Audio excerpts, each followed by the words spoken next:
Baik, perkenalkan nama saya Sonia Sinaga dengan NIM 230-118 dari Universitas Maritim Raja Ali Haji. Salam sejahtera bagi kita semua, terutama saya mengucapkan puji dan syukur atas rahmat yang Tuhan berikan pada pagi hari ini. Selamat pagi, gimana kabar kalian hari ini? Puji Tuhan, semoga selalu dalam keadaan sehat dan tanpa kekurangan satu apapun. Yang sedang sakit, semoga segera diangkat penyakitnya ya. Oke, di sini saya akan terlebih dahulu menjelaskan mengenai pertama, Ibu ngambil KD kompetensi dasar 3.4 menganalisis fungsi sosial struktur teks dan unsur kebahasan beberapa teks, deskripsi lisan dan tulis dengan memberikan dan meminta informasi pendek dan sederhana terkait orang, benda, dan tempat sesuai dengan konteks penggunaannya.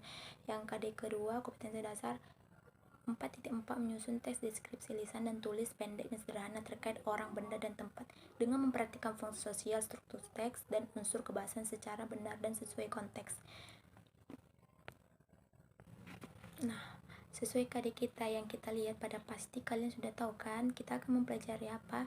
Ya benar, kalian hari ini kita akan mempelajari mengenai struktur dan kebahasan. Setelah mempelajari materi ini, kamu harap dapat mengidentifikasi makna fungsi sosial, struktur teks, dan unsur kebahasan pada teks, deskripsi sederhana, lisan, dan tulis tentang bangunan bersejarah sesuai dengan penggunaannya, menjelaskan deskripsi, list, dan tulis tentang bangunan bersejarah dengan memperhatikan tujuan komunikasi, struktur teks, dan unsur kebahasan teks, deskripsi sesuai konteks penggunaannya, mendeskripsikan secara lisan dan tulis bangunan dengan memperhatikan fungsi sosial, struktur teks, dan unsur kebahasaan, dan deskripsi secara benar sesuai konteks penggunaannya, menyusun teks, deskripsi lisan, dan tulis sederhana tentang bangunan bersejarah terkenal. Sebelumnya kalian sudah tahu ya bahwa teks deskripsi ini merupakan teks unsur kebahasan beberapa teks deskripsi lisan ataupun tulisan. Selanjutnya di sini dengan memberikan dan meminta informasi pendek dan sederhana terkait tempat bersejarah, unsur kebahasannya menggunakan kata benda yang terkait dengan bangunan bersejarah, kata sifat dan terkait dengan bangunan bersejarah, kata dan terkait dengan bangunan bersejarah, ejaan dan tulisan tangan dan cetak dan jelas dan rapi. Saya berikan contoh gambar teks deskripsi, coba kalian perhatikan. Nah, di sini contohnya teks deskripsi yang saya tampilkan. Oke, perhatikan baik-baik. Gambar ini terlihat ada 4 gambar, di mana masing-masing gambar tersebut kata benda yang terkait dengan bangunan bersejarah, kata depan, ejaan, dan tulisan tangan dan ucapan kata intonasi. Dan ketika mempersiapkan secara lisan, coba kalian perhatikan teks deskripsi yang saya tampilkan. Baik, Ibu akan membacakan secara singkat. Di sini judul besarnya Gedung Sate Bandung. Gedung Sate merupakan ikon kebanggaan Kota Bandung. Bangunan yang telah menjadi pusat pemerintah Provinsi Jawa Barat sejak 1980 di lokasi Jalan Diponegoro nomor 22 meski digunakan sebagai kantor Gubernur Jawa Barat. Gedung Sate tetap menjadi tempat wisata favorit bagi yang berwisata di Bandung. Alasan pencolok berkunjung ke bangunan ini pun beragam, termasuk karena Gedung Sate memiliki nilai sejarah dan seni yang tidak dimiliki oleh bangunan-bangunan lainnya. Namun masih banyak fakta-fakta menarik yang dari gedung ini dan belum diketahui oleh banyak orang. Seperti apa? Berikut adalah fakta-fakta seru fakta Gedung Sate. Baik, di sini ada 10 fakta. Yang pertama, bukan tempat makanan sate. Kalau hanya memandang namanya, kebanyakan orang mungkin akan mengira kalau bangunan ini merupakan warung sate atau setidaknya banyak penjualan sate sekeliling gedung. Namun anggapan tersebut salah. Jadi penama gedung sate ini dasarnya karena adanya struktur organik mirip dengan tusuk sate di bagian di gedung. Nah, kalau pengucapan depan mudah makan orang setempat pun menyebut pusat pemerintahan ini dengan gedung sate. Baik, yang kedua, interpretasi beragam tentang ornamen sate. Ornamen sate yang berada di bagian gedung ini ternyata memiliki interpretasi benda-benda. Ada yang beranggapan kalau ini bukan sate melainkan jambu air yang berjumlah 6 buah. Jambu tersebut memiliki makna lolitas sebagai pelambang kesuburan wilayah Kota Kembang. Adapun 6 ornamen tersebut menjadi simbol ornamen uang yang digunakan dalam membangun gedung, yaitu 6 juta gulden. Tak hanya itu, ornamen tersebut juga dinilai mirip dengan lambang bunga lotus yang tengah bermekaran. Baik, yang ketiga, memiliki lorong rahasia. Bagian paling misterius dan gedung sate ini adalah desai-desai. Kalau bangunan ini menyimpan lorong rahasia. Jadi nampak luar megah ini dikabarkan memiliki ruang misterius. Bagian tersebut berupa lorong rahasia yang dapat menghubungkan langsung dengan kantor dinas Gubernur Jawa Barat. Peristiwa kelam ini masa lalu, konon pernah ada tawanan tewas di area tersebut sehingga menyebabkan penutup permanen. Pengelola gedung pun tidak bisa ataupun berkomentar terkait hal tersebut. Yang keempat, sirine mampu terdengar hingga Cianjur. Lorong rahasia keunikan lain dari gedung sate ini adalah benda yang menghiasi ruang paling atau gedung sate di tengah ruangan yang dikelilingi oleh kacamata yang terpanjang. Meski bunyi sirine, dulunya sirine kerap digunakan sebagai penanda perang. Baik, yang kelima, Tugu Seraga Gurhaka. Nilai Torres gedung sate bahkan telah terasa nyata sejak melangkah kaki di halaman depan. Saat kamu masuki bagian halaman, kamu akan memasuki sebuah tugu bersejarah. Tugu tersebut merupakan tempat peristirahatan terakhir bagi 7 pemuda yang gugur saat berjuang melawan tentara Gurhaka.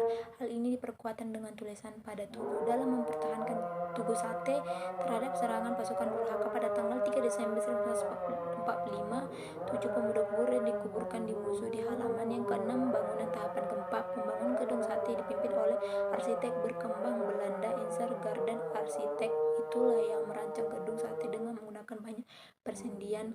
Karena gedung ini pun tetap tahan gempa hingga 9 SR, tidak mengherankan ya kalau bangunan ini tetap kokoh hingga pada saat ini. Terus yang ketujuh, hampir berusia 100 tahun. Palatnya bahwa pertama gedung sate dikelola pada tahun 27 Juli 1920, sementara itu pembangunan baru rampung pada bulan September 1928, tepat pada kantor PT Pos atau Telegram dan Perpustakaan. Nah, gedung ini pun akan segera berusia 100 tahun dengan tetap utuh, yang terdiri atas kepingan batu berukuran besar, bukan batu sembarangan. Batu tersebut berasal dari kawasan pemukiman batu di Bandung Timur ataupun di Gunung Maleang. Yang kedelapan, dikerjakan 2000 tukang. Pembangunan gedung sate ternyata mengarahkan pekerjaan sebanyak 2000 orang. Pekerjaan tersebut tukang kayu dan pemahat batu sebanyak 150 orang, diantaranya merupakan ahli pengukir batu nisan dan pengukiran berkebangsaan Cina. Sementara itu, tukang batu kuliah akan diaduk peleneng atau kebanyakan berasal dari kependudukan kampung sekolah Celamba atau pada Cimbareko. Yang kesembilan, perpaduan arsitektur Nusantara dan Eropa. Gedung ini pun dirancang dengan menggabungkan unsur arsitektur dan desain Eropa budaya. Budayanya berupa bagian tengah. Hal ini serupa dengan bagian menarik yang terbentuk. Sementara itu, arsitektur khas Eropa jelas bila terdiri sepanjang koroner utama, orang yang terbentuk dan tertukang berpol secara berulang-ulang, dan gaya Italia, termasuk pula dengan jendela dan berukuran besar dan atap yang menunjuki tinggi. Betapa paduan yang sangat menarik ya. Baik, yang terakhir, mengarahkan ke Gunung Tangkup Perahu. Kalau kamu mengamati dari detail, kamu akan sadar kalau arah bangunan ini menghadap ke Gunung Tangkupan Perahu. Kamu bisa naik ke salah satu ruangan kaca di lantai. Gunung Sate ini menyaksikan bahwa sekitar bangunan ini merupakan sebutan ruang menara. Ini keliling oleh teras yang cukup lebar. Nah, pada saat sisi utara semakin tampak kalau Gunung Sate mengikuti sumbu poros utara selatan dan sengaja dibangun menghadapi Gunung Tangkupan Perahu. Kalau cuaca sedang baik, pengunjungnya bisa menyaksikan langsung terhadap perahu dan gunungan legenda dari semakin tertarik untuk berkunjung ke Gedung Sate. Apalagi gedung ini merupakan pusat aktivitas warga Kota Kembang karena dekat dengan lapangan olahraga Gabisu. Pengunjung biasanya meramaikan kawasan ini pada akhir pekan untuk santai berolahraga ataupun sekadar mengolah dengan berkeluarga dan teman. Nah, supaya bisa ke sini, buruan pastikan seru doh. Nah, baik, sekian Ibu jelaskan dari ceritanya itu. Nah, baik nak, Ibu akan mengasih pertanyaan, minimal pertanyaan dari Ibu 5. Yang pertama, apakah kamu lihat di dalam gambar tersebut? Dan yang kedua, apakah kamu pernah mengunjungi tempat-tempat tersebut? Yang ketiga, apakah Anda tahu tentang gambar-gambar ini? Yang keempat, apakah nama gedung dan di mana itu? Yang kelima, gambar seperti apakah, bentuk dan lain-lain. Baik, sudah oke. Baik, silakan dijawab pertanyaan yang tersebut. Oke, pembelajaran kita di sini saya akan memberikan tugas untuk minggu depan halaman 120. Baik, terima kasih sudah mengerti pelajaran yang diberikan atau mengenai tugas tersebut. Sudah jelas, alangkah baiknya kita melakukan. Berdiri dulu sebelum pulang, alangkah kita melaksanakan berdoa. Dimulai menurut kepercayaan masing-masing. Doa dimulai. Baik, doa selesai. Baik, di sini saya akan akhiri pembelajaran saya. Ucapkan selamat pagi anak-anak sekalian.